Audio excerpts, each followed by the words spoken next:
Good PM Master Jet, tanong ko lang po, if 10 years ka na sa GSIS, may matatanggap ka po bang 10,000 pesos? Maraming salamat po. Totoo po yun, no, kung ikaw ay empleyado ng GSIS. No, dahil employer po ang nagbibigay ng loyalty pay na nagkakahalaga ng 10,000 on your 10th year. Basta tuloy-tuloy po yung service ninyo. So kung saan po kayong ahensya, no, kung sino po yung employer ninyo, sila po yung magbabayad ng loyalty pay na yon.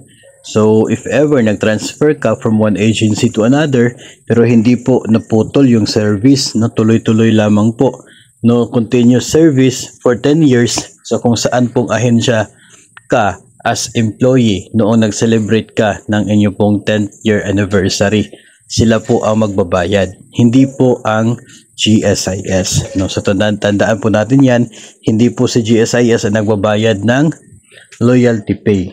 Maliban na lamang siguro kung empleyado ka talaga ng GSIS, kasi of course, responsibilidad nila yun as the employer.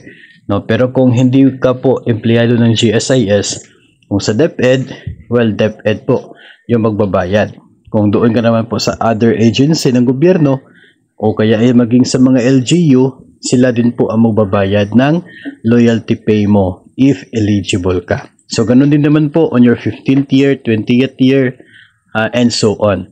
So every 5 years na po yan after your 10th anniversary. So hindi po ang GSIS, kundi ang agency po ninyo.